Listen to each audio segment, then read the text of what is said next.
Assalamu alaikum. Welcome to Dialogue. I'm Taimur Shamil. Prime Minister Imran Khan was on his two-day visit to Turkey, where he landed in Konya and went to the shrine of great Sufi saint Hazrat Maulana Jalaluddin Rumi. And this was a very interesting gesture because Prime Minister Imran Khan has been talking about Sufism as well. And there at the shrine, he talked about himself reading Jalaluddin Rumi, his teachings, and also how Rumi has connected all the religions in the world, and that is what also Prime Minister Imran Khan said in Konya while on his visit to Turkey.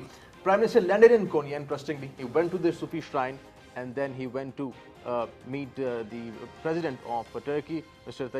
Recep Tayyip Erdogan, and he met other Turkish officials. Both countries talked about bilateral cooperation, trade, economy, security for that matter, and also specifically Prime Minister Imran Khan and President Erdogan. They talked about how Turkey and Pakistan can work on the areas of mutual interest. He talked about how Pakistan can learn and invite investment from Turkey in the housing scheme, because that is what Prime Minister Imran Khan has been focusing on for the last couple of months. And the second thing, very important thing, was the health facilities. Prime Minister Imran Khan talked about the health facilities and the way Turkey is practicing different reforms, and they have implemented reforms regarding health in Turkey. Today we are going to discuss about this and Prime Minister Imran Khan's visit to Turkey, and also Pakistan's joint team on FATF is visiting Sydney, and then they will be meeting, they are today meeting the FATF team, both the Pakistani team, joint committee on the FATF, and the FATF team would be discussing terms and conditions on how Pakistan can be pulled out of the grey list of FATF. Pakistan will be working on a report which will be presented on the 14th of this month. To discuss this, we have our special guest in the studios. Our first guest is Ambassador Tajammul Altaf, a renowned senior foreign policy expert, former diplomat. Sir, welcome to the show. Thank you. Thank you. Our second guest is Dr. Abid Abbasi. He is a renowned expert on Pakistan's foreign policy and also on Pakistani politics. Welcome to the show, Dr. Abbasi. Mr. Altaf, starting with Prime Minister's visit to Turkey, and this is very interesting that he landed in Konya, and Konya is the city of the renowned great Sufi saint Maulana Jalaluddin Rumi. How do you see this gesture? Because we have Sufis in Pakistan, big names, Sufi shrines in Pakistan, and then we have Maulana Jalaluddin Rumi in Konya. How do you see this gesture of landing in Konya and going to the Sufi shrine? Taimur Shamil, thank you so very much for inviting me. This is our first program in 2019. So I would like to take this opportunity, first of all, to wish you and PTV World team and your viewers all the very best for 2019 and beyond. Coming to Prime Minister Imran Khan's visit to Turkey, this was, of course, a visit which started with a very great gesture going to a Sufi saint, Maulana Jalaluddin Rumi. And you will bear with me that Prime Minister Imran Khan has definitely got a special bent of mind towards religion now.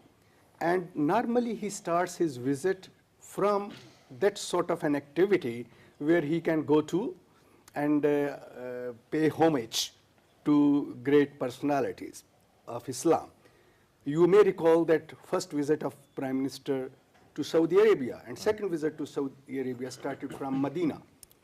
He first went to Roza Rasul, Hazrat Muhammad sallallahu alaihi wasallam. And other than this religious sanctity and Sufism in our part of the world and in the subcontinent, that carries its historical roots as well. And we believe that Islam was spread to the subcontinent through Sufis coming from the Central Asia. So in our relationship, Sufis have got a very special place. Not only this, but also you will agree that we look at spread of Islam, apart from Arabs coming to our part of the world, to Multan and Sindh, Central Asian Sufis brought a message of fraternity, love and affection for all. Oh, right. And one more point which is significantly important in this whole debate is, and we should not forget that Pakistan and Turkey do carry very important historical uh, bonds of relationship based on our Islamic solidarity. And Pakistan was not in the being that time, but Muslims of the subcontinent extended their full support and hand of support to the Turks at the end of the Ottoman Empire when they were looking for even financial recourse. So in that way, there are different layers where one can justify that Prime Minister Imran Khan's visit starting from Konya does carry a very significant symbolic gesture which he wanted to convey to the Turkish leadership.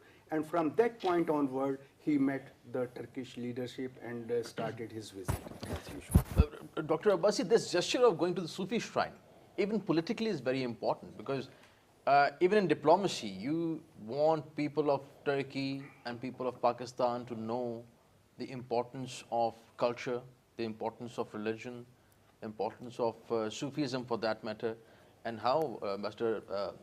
Tajammul just rightly said that the message is tolerance, peace and love. And that is what is required primarily in Pakistan and in Turkey, or rather in the whole world. How do you see this gesture in the backdrop of diplomacy and politics? Thank you very much, Taimur Sahib.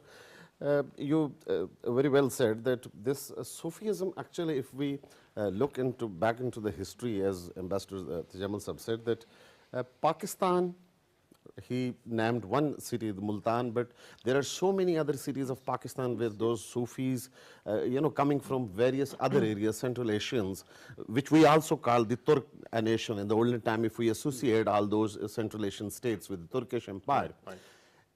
Now the remains or the shrines or some of the Sufism is prevailing, or some of the legacies of those Sufism are in Pakistan, or for that matter in South Asia or in Turkey. Rest of the Muslim world not having that much legacy of those Sufism. Secondly, Imran Khan has consistently been, as Ambassador Sahib said, that he was bent towards some sort of religious norms and some sort of Sufism. He has consistently been mentioning many Sufis. For that matter, he has consistently mentioned while addressing at various occasions when he was launching his campaign, or whether the agitation campaign before the election campaign, he talked a lot about Allama Iqbal, who was also influenced by the Sufism, or equating Jalaluddin Rumi, the teachings of Jalaluddin Rumi, or the influence of Jalaluddin Rumi on the teachings of Iqbal, or the poetry of Iqbal, or the philosophy of Allama Iqbal. So that is very much some sort of relations between these two Sufi saint and the poet. If for that matter, some of the people do consider Allama Iqbal as also a saint. He was a philosopher, or he has adopted the posture of a saint while giving the lessons to the youth through his poetry and through his writings. So this similarity influenced a lot the people of Pakistan and the people of Turkish, creating a fraternity among them. We'll continue our discussion on Pakistan and Turkey relations and Prime Minister's visit to Turkey. After this break, stay with us.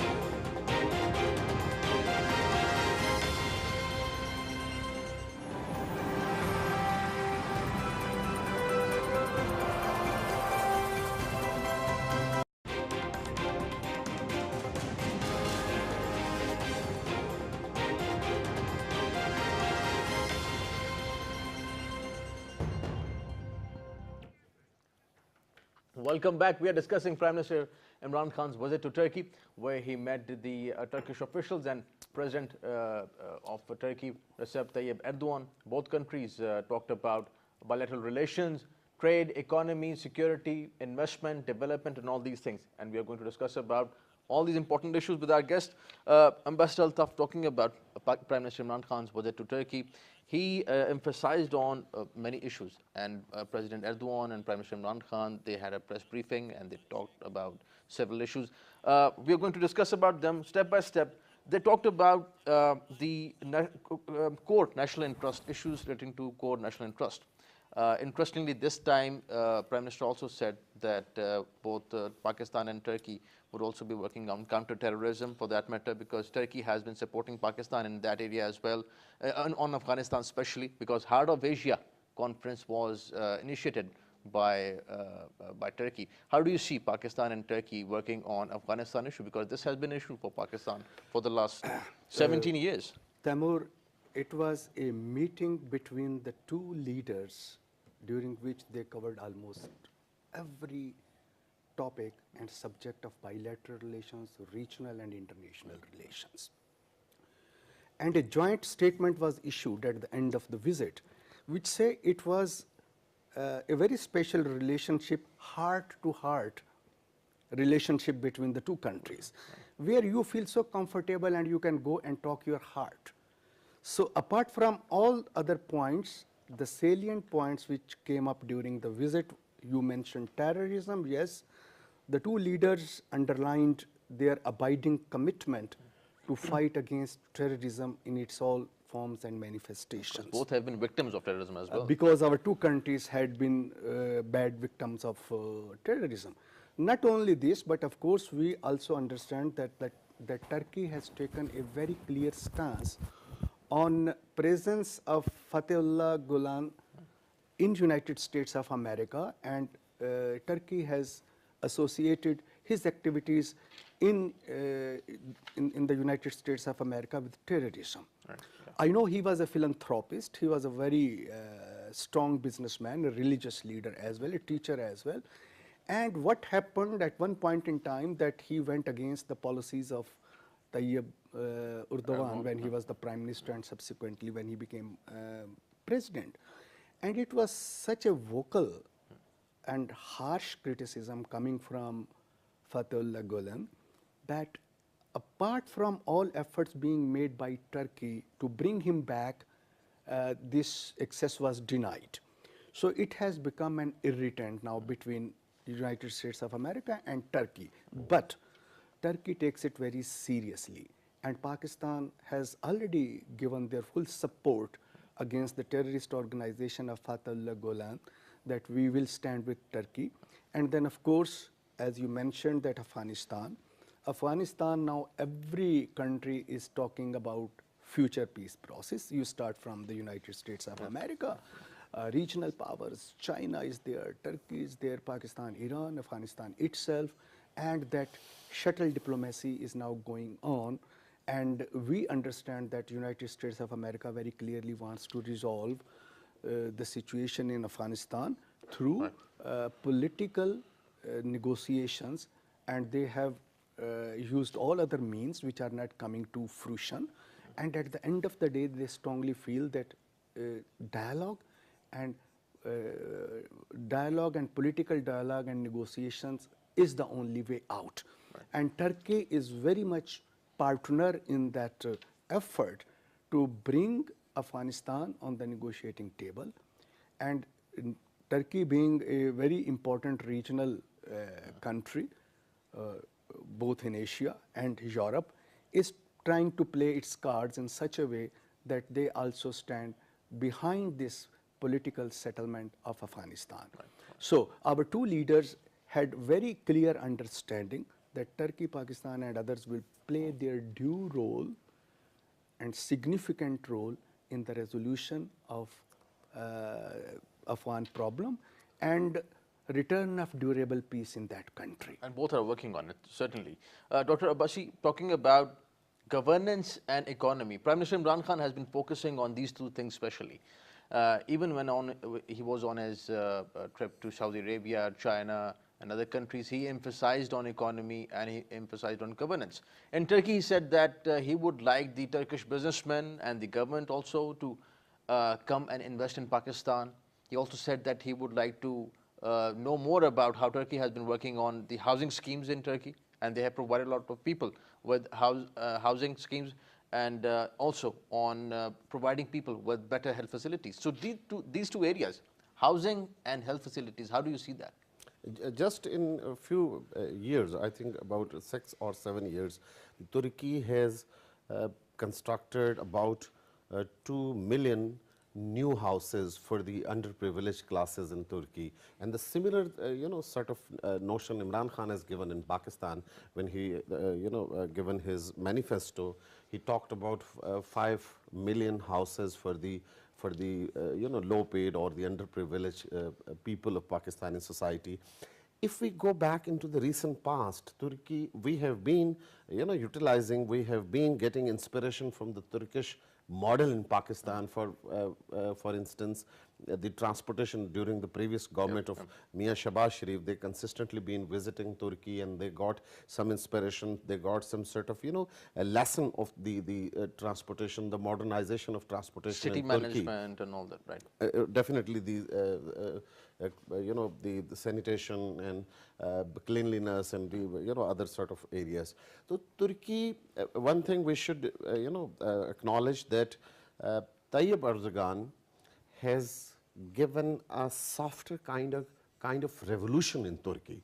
He has adopted some measures out of the box with a modern approach, getting away from the traditional kind of the system of governance and similar kind of claims, similar kind of posture Imran Khan has got in Pakistan. So it's very natural that, and I think it's a very positive thing that Imran Khan has got, some sort of affiliation, and he showed that he would learn something from the governance or from the infrastructure development and the development in other areas, as you mentioned in health sector, a very sophisticated kind of a system they have introduced in Turkey to give the health policy to the underprivileged classes, and similar kind of thing Imran Khan has promised to the nation, and he has been talking about that.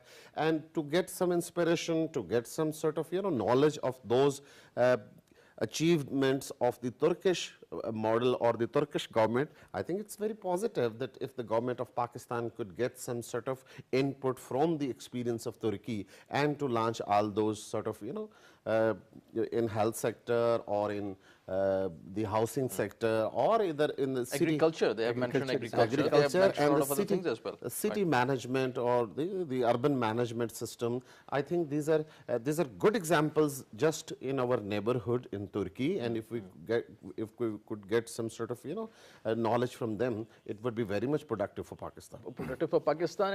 And Ambassador Altaf, talking about education and culture, these are, I think, very strong areas in which Turkey is working. These are the two, I would say, strengths of Turkish society.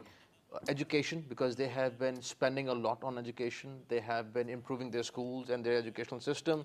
And the way they have been projecting their culture, interestingly, that is very important. That is also very interesting. Prime Minister Imran Khan and President Erdogan, they also talked about education and culture. How do you see that? What can Pakistan, and in what ways Pakistan can cooperate with Turkey in this area?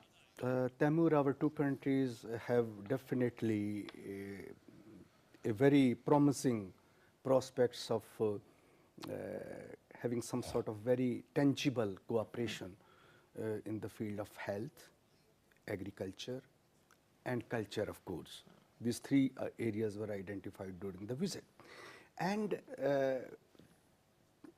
Turks are very good in opening schools, not only in Turkey but abroad as well. After earthquake in Pakistan, they did a lot of rehabilitation and reconstruction work, and they also built schools, mosques, and houses. And culture, you will bear with me that even Turkish drama, Turkish movies are very much popular, in Pakistan. And I mean, even more, I'm sorry to cut you, more popular than the Pakistani drama. Those were very much familiar in Saudi Arabia. So all these are our combined points where we can cooperate more and more, and our two countries are poised to go in that direction. And Turkey in its own will definitely be extending its full support in all such projects, because I observe one thing which is very important to understand at this point in time. After China, Turkey is the only country which come to rescue of Pakistan in the best and the worst circumstances. This is but absolutely true. And even during this visit, I was noticing the vocabulary and lexicon which is used between Pakistan and China was also used in our relationship with Turkey very strongly. Like we now say, our time-tested friendship with Turkey. Our strategic partnership with Turkey are the key to our future. And then, of course, our two countries have evolved a high-level Pakistan-Turkey Strategic Cooperation Council. And the two leaders decided that now we will strengthen and enhance the activities of this council in such a way that all areas of bilateral cooperation are covered under the regular meetings of this. And the next meeting is going to be held, this will be the 6th meeting in Pakistan, Right. Sometime in 2019. Right. And you rightly said, Mr. Altaf, that Pakistan and Turkey are time-tested friends, and they have been through with each other through thick and thin. Dr. Abbasi, talking about this very point, Turkey has stood with Pakistan even in the situation of FATF and NSG, as you rightly said. The only country. So how do you see that? FATF and NSG, nuclear supply group as well.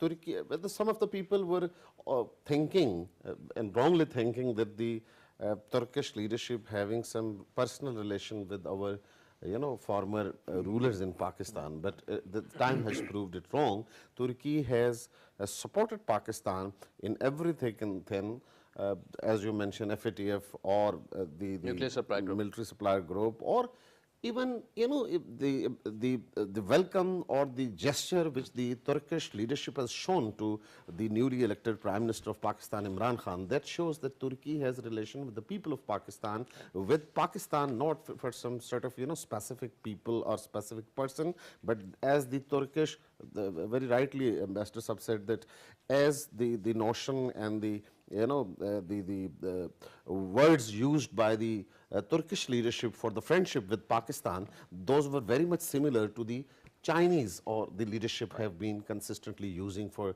the friendship with Pakistan. So the friendship or the support of Turkey is with the people of Pakistan, and this successful tour of Prime Minister Imran Khan has testified that. Right.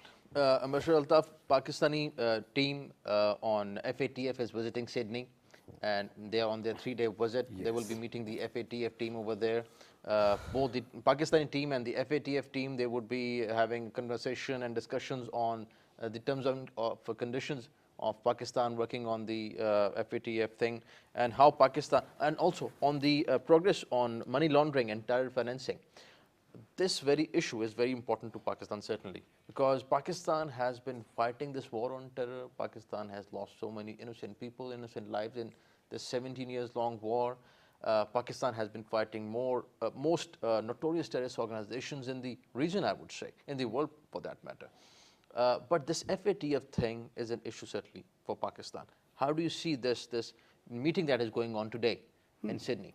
Well, this is going to be a very important meeting, and this 12-member delegation is headed by our finance secretary, and there are also representatives of Central Bank, State Bank of Pakistan, FIA, FBR, NECTA, and they have already sent a complete report on the implementation of FATF, demands, observations to electronically to Sydney, and now they will be discussing in letter and spirit what exactly Pakistan has achieved after June 2018 when this whole thing was started. And Turkey was the only country which initially stood with Pakistan, and after a long time, of course, China also came on board. So point is this FATF inquiry, investigation on terror financing or smuggling or money laundering are very important issues for the entire world. But you will bear with me, I am going to provoke you and Abid Saab also. No one really talked about that sort of financing 2 decades ago. When the situation in Afghanistan was quite fluid, and United States of America were having their own agenda to defeat communism and to push out the former Soviet Union from that part of the world, and all that CIA money was coming non-stop. but now Even from the drugs or from, drugs, you know, the the weapons drug money, smuggling. number one, drug money, and weapons coming. Now, because of new interests, vested interest, and nuances coming in, focus has been put on FATF thing, and this is also for me to an extent some sort of political lever or economic lever to project or to exert pressure on a country like Pakistan, which of course had got its own history of fighting against terrorism. Right. But the problem is very much there on the ground. And need is whatever we could do to resolve or satisfy our international interlocutors, especially FATF team. Our cards should be open. Whatever we have achieved in the implementation of or controlling money laundering or stopping that black money or terror financing, and they have come up with a brilliant report. And they are going to discuss it in this meeting and other meeting which is going to be held in a couple of months in May. Probably in September. In May, and the last meeting in September, where they will be coming up with all justifications what Pakistan have done to control. And not only this, but what is the future of that sort of activities and how we can cooperate with the international organizations. Right. This is interesting, Dr. Abbasi. That officials, Pakistani officials earlier, they have been equating FATF with Afghanistan, with United States failure, let's say they call it, in Afghanistan, because 17 years on, Afghanistan is still an issue. And earlier, Pakistani officials have been saying that since US wanted Pakistan to do more, and the message from the Pakistani side was very clear that Pakistan would not become a scapegoat in the region, and Pakistan would not fight anybody else's war on Pakistani soil. So this thing, FATF, was initiated to put some sort of political pressure, as Ambassador Altaf was saying, on Pakistan. Do you see it that way? A pressure as a pressure tactic? Of course, I do endorse, you know, the Ambassador Saab's point of view. Because Pakistan, when this great game is being played on the Sahel, our Sahel and the Sahel surrounding us, then these kind of, Pakistan is not the only player over there. Pakistan is actually the victim of all those conspiracies, all those actions are taken by the, you know, global powers. There are so many agencies, secret agencies are working in this part of land. They have their own interest.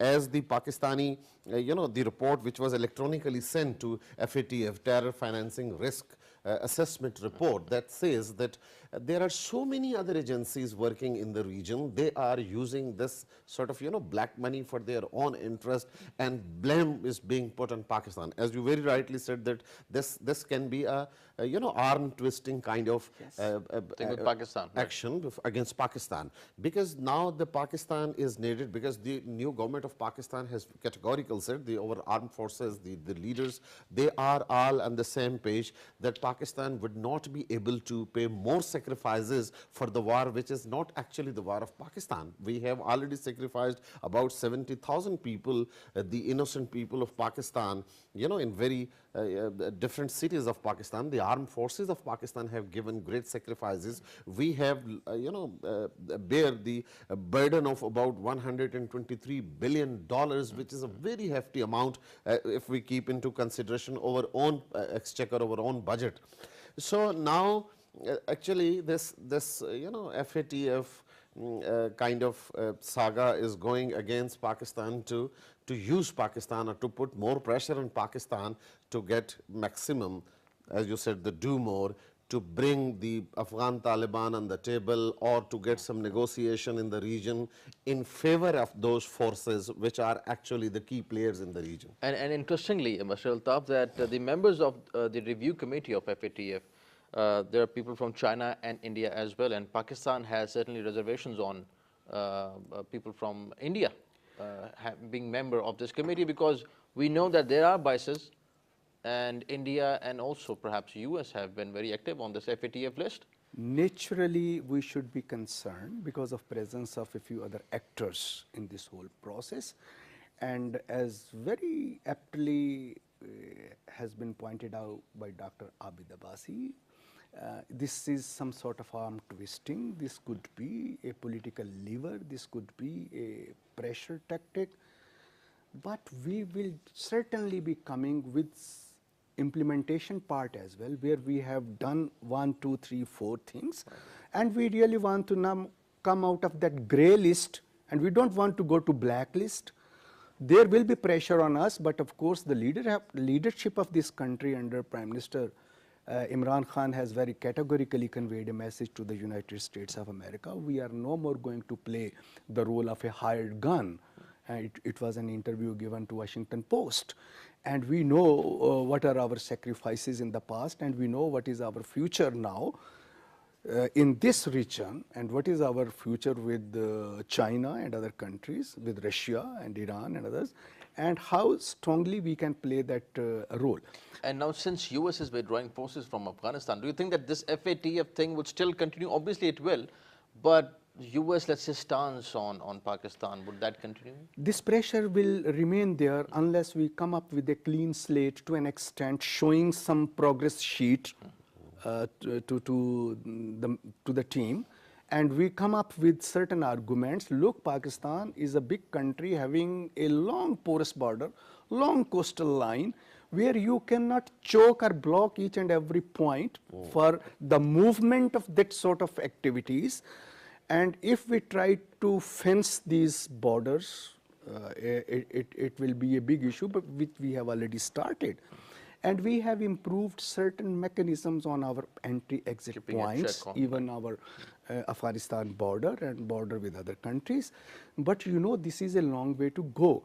We will be coming up with convincing answers to an extent whichever we could achieve. Right. And wherever we need support of the international community, we will also be taking them on board. And now coming to the last part of your question, that after this announcement of withdrawal of 50% troops of 7,000 troops from Afghanistan. 7,000, I think this is the beginning of a long end again. United States of America took 17 years fighting this longest war of its history in Afghanistan and gaining nothing at the end of the day. This was failure of American policies. This was also failure of policies of a number of regional countries where we did not realize things on ground in their totality. Now, what is the future? It cannot be another lengthy war.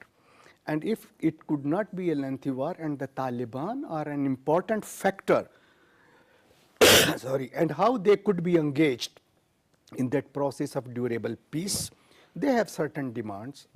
And Americans have very clear financial fatigue, which they are no more ready to continue. NATO countries have already backtracked, saying that we are not in a position to financially support defense package of paying 2% of our GDP. So there is an economic and military defense fatigue going on. And you rightly pointed out, and this is something very unpredictable, Dr. Abbasi, that President Trump of the United States, he is not happy with any country in the region. He is not happy with India for that matter. Recently he said that India, Prime Minister Modi has not been doing enough. India has not been doing enough in Afghanistan, and they have just... Sometimes he is not happy with some of the family members as well. And I'm sure you will bear with me, he is also now facing the worst domestic pressure coming to Donald Trump himself. And when he says that, we're talking about the regional countries, as Ambassador Altaf said, but President Trump is not happy with India, he's not happy with Russia for that matter, not with Pakistan, he recently said. China. Iran, of course, China. So all the countries in the region, and especially also not with the Afghan government. And this was a surprise when President Donald Trump announced that his administration would be pulling out troops, 7,000 troops from Afghanistan. A lot of people, even the Afghan officials, perhaps some of the American officials, they didn't know about this decision. So while there's so much uncertainty in the region, and then there are countries who are placing Pakistan on FATF list, how do you see this? Pakistan, that country that has always remained, frontline allies of the this war on terror, of United States, or for that matter, the world coalition. You very rightly said that they have to, the think tanks in America and the decision makers in United States, they have to consider it, that how they can, open various kinds of hostile or the adverse kind of fronts against the U.S. Interest in the region. They have to recognize, they have to acknowledge the sacrifices of the countries given that, or they should take their policies keeping into fold the interest of the region as well. Otherwise, the regional cooperation or the alliance of the regional forces would be emerging. I would say there would be a possibility of a alliance of the regional forces, and that would be another force in the region. And by the way, alliances are there. Yes. Altaf, Definitely there, but they would be Pakistan, more China, aggressive, and Russia, Iran for that matter, these countries have been collaborating and cooperating. Shanghai Cooperation Shanghai Organization, Cooperation, ECO, and even D8, they are very much there to play their role. So their role, and also there is this economic cooperation, trade cooperation, China-Pakistan economic corridor. Also regarding Afghanistan, that these countries are now there to fight the new terrorist organizations like TTP, Jamaat-ul-Ahrar, Daesh for that matter. So how these alliances, as Dr. Abbasi said, how do you see this? Well, for me, the worst phase of terrorism has already passed. And now these are splinters, spread here and there, okay. And they will continue for quite some time, having their presence felt. But at the end of the day, they are going to die down soon, because worst has been seen by the world in the last 2-3 decades. So I take it in a very holistic way. These terrorist organizations are nurtured because of funding coming from ABC, XYZ. Once that funding is blocked, there is hardly any place for them to prosper. So now, if United States of America and its best allies, NATO countries, are having that economic fatigue, and all those forces which are supporting terrorist organizations are trying to change their direction towards some sort of cooperation and peace and stability and security and economic development. So naturally, these terrorist organizations will be wiping out, will be disappearing from the scene. And at the end of the day, in history books, there will be not chapters on terrorism or terrorist organizations. You and I will be lucky if we find 2-3 sentences or one small paragraph, what were these terrorist organizations. So I am very optimistic that we are now going towards a new future in the 21st century. These proxies, these terrorist organizations will be very much there on the surface for quite some time, but they are on natural decline, and they cannot sustain for a very long time. And there are economic factors behind that, there are reasons behind that, and all that economic fatigue which is being felt in Europe and America. Right. So at the end of the day, people will be thinking in some sort of cooperation, some sort of economic benefits, win-win situations, and that is possible only when these splinters are kept aside. And also, since Asia is rising now, that is the only option, that we eliminate all these terrorist organizations. Indeed. And we work on better economy and trade. Gentlemen, thank you for joining us. Pleasure having you on the show. Ambassador Tajammul Altaf, pleasure having you on the show. Thank you for joining us. Dr. Abd Abbasi, thank you for your time. Pleasure having you on the show. That's all from today's show, today's dialogue. See you next time. Khuda Hafiz. बहुत अच्छा लगा आपको।